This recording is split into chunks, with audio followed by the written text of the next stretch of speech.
Introduction. Can anybody tell me what happens when we keep a bowl full of petrol open in a room? The petrol will evaporate, teacher. That is correct. You see that the energy generated by petrol is evaporated in the environment, but in a form that is not usable. However, if we use the same petrol in our bike, the petrol is converted into an energy source that is usable. Children, in this lesson, we will learn about the conventional sources of energy and the non-conventional sources of energy and its impact on the environment. Objectives. At the end of this lesson, you will be able to identify conventional sources of energy, identify the non-conventional sources of energy, describe the environmental consequences, explain the duration of the energy sources.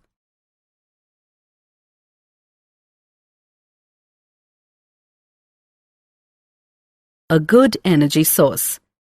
In your day-to-day life, you need a lot of energy throughout the day.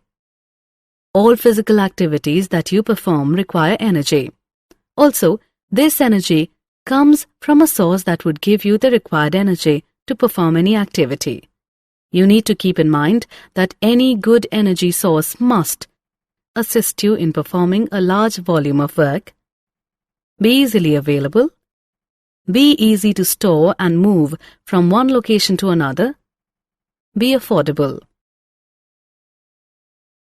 Conventional sources of energy, fossil fuels. Fossil fuels are generated by natural processes. They include a high percentage of carbon. These are non-renewable sources of energy as they take millions of years to form. The reserves of these fuels are reducing at an alarming rate. The types of fossil fuels are coal, petroleum, natural gas, heavy crude oil.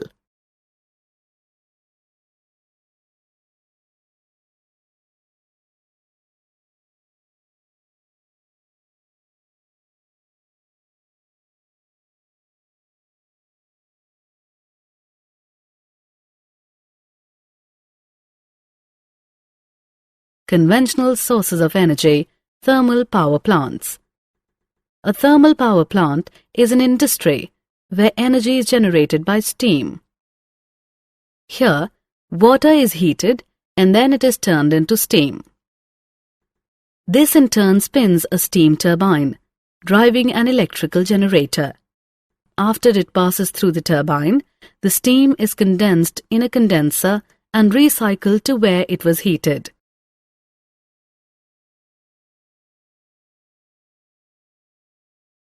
Conventional sources of energy, hydropower plants. Hydropower plants generate electricity from the energy of falling water. Hydropower is a renewable source of energy. The advantages of hydroelectricity are: the cost of hydroelectricity is low. Hydroelectric power supply is more suitable for industrial applications. No carbon dioxide is produced as no fossil fuels are burnt.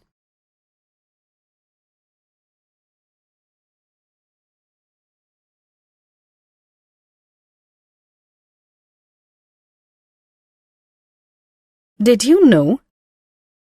Burning fossil fuels generates around 21.3 billion tons, 21.3 gigatons of carbon dioxide, CO2, per year. Natural processes can only absorb about half of that amount. As you can see, there is a net increase of 10.65 billion tons of atmospheric carbon dioxide per year. Biomass. Biomass is a renewable energy source and is generated from biological material that is derived from living or recently living organisms. As an energy source, it is either used directly or converted into other energy products such as biofuel. For example, forest residues such as dead trees, branches and tree stumps, yard clippings, wood chips and even municipal solid waste. Biomass also includes plant or animal matter that can be converted into fibers or other industrial chemicals. Wind energy. Wind power is the conversion of wind energy into a useful form of energy, using wind turbines to make electricity, windmills for mechanical power, wind pumps for water pumping or drainage, or sails to propel ships. A large wind farm consists of several hundred individual wind turbines that are connected to the electric power transmission network. Offshore wind farms harness more frequent and powerful winds than are available to land-based installations. They have less visual impact on the landscape, but construction costs are considerably higher. Small onshore wind facilities provide electricity to isolated locations, and utility companies increasingly buy back surplus electricity produced by small domestic wind turbines.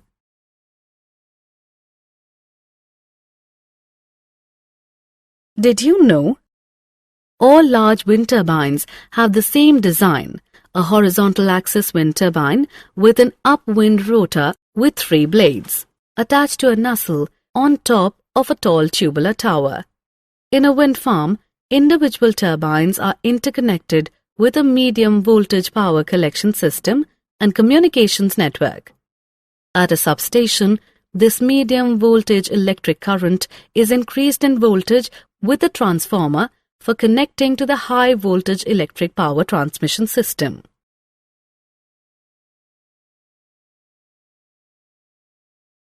Alternate energy sources. As we progressed, our day-to-day life activities also changed. We now get most of our work done by machines. Due to this, we need to look for alternate sources of energy, as our natural resources are not sufficient to provide for the energy in our machines. Examples include solar energy, energy from the sea, geothermal energy, nuclear energy. Solar energy. Solar energy is derived from the radiant light and heat of the sun. It has been used by humans since ancient times for a range of technologies. Solar energy is used for architecture and urban buildings. Solar energy is also used for heating water in our day-to-day life, where the solar hot water systems use sunlight to heat water.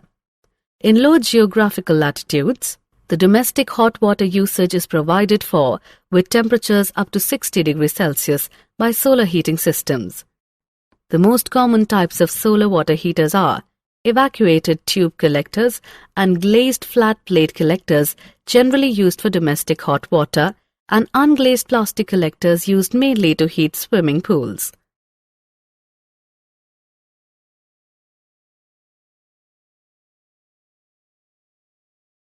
Energy from the sea. Tidal energy. Tidal energy is a form of hydropower that converts the energy of tides into electricity. This is a renewable source of energy. Tidal energy is extracted from the oceanic tides. Tidal forces are periodic variations in gravitational attraction exerted by the moon. This force creates motions or currents in the oceans. Due to the strong attraction to the oceans, the water level rises. This leads to the water from the middle of the ocean to move towards the shorelines, creating a tide. This is an unfailing occurrence due to the consistent pattern of the moon's orbit around the Earth. The energy generated by the tide is saved by constructing a dam on a narrow opening to the sea. A turbine is then fixed at the opening of the dam that converts this tidal energy to electricity.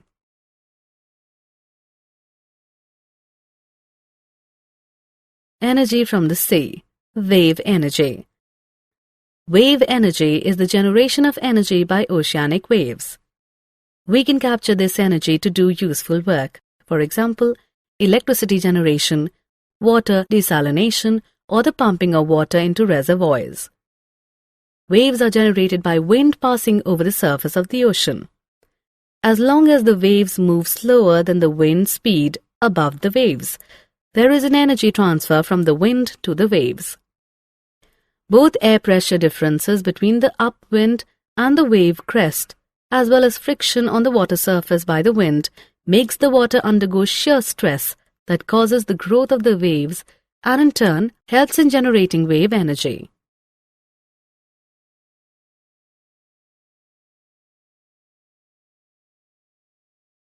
Energy from the sea, ocean thermal energy.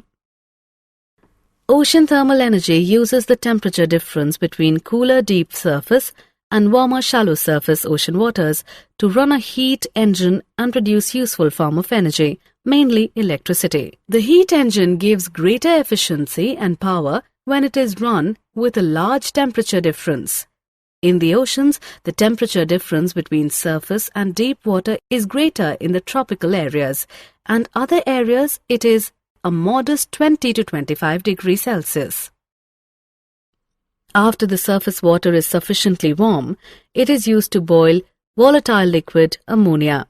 The vapors of ammonia are then used to run a turbine. The cold water is then pumped from the depths of the ocean and is used to condense the ammonia vapor back to the liquid. Did you know? The Earth receives 174 petawatts of solar radiation at the upper atmosphere. Approximately 30% is reflected back to space, while the remaining 70% is absorbed by clouds, oceans, and land masses. Geothermal energy. Geothermal energy is thermal energy generated and stored in the earth. Molten rocks are formed in the deeper hot regions of Earth's crust. Heat conducts from the Earth's core to the surrounding cooler rock. The high temperature and pressure causes some rock to melt. This heats the rock and water in the crust, sometimes up to 370 degrees Celsius. Geothermal energy is used for hot springs and space heating.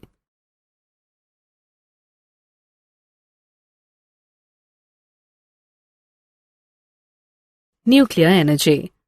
Nuclear energy uses sustained nuclear fission to generate heat and electricity. It is a sustainable energy source that reduces carbon emissions. Nuclear energy is generated by a process called nuclear fission.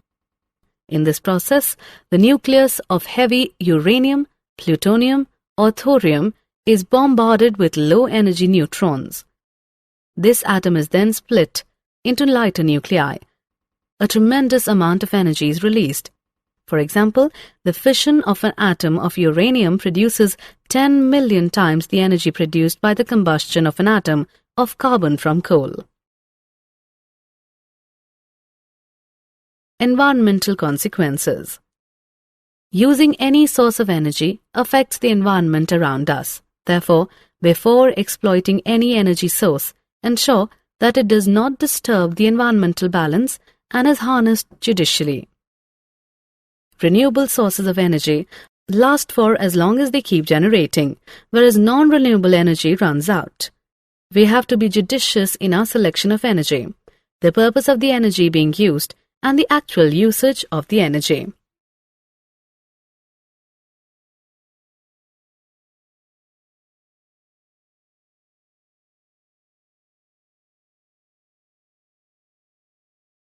Summary. Let us summarize what we have learnt. Using a good source of energy is advantageous. Conventional sources of energy include fossil fuels, thermal power plants, and hydropower plants. The conventional sources of energy improved with the use of biomass and wind energy. Solar energy, energy from the sea, geothermal energy, and nuclear energy are all alternate sources of energy. Renewable sources of energy last for as long as they keep generating, whereas non-renewable energy runs out. We have to be judicious in our selection of energy, the purpose of the energy being used, and the actual usage of the energy, so as to avoid affecting the environment around us.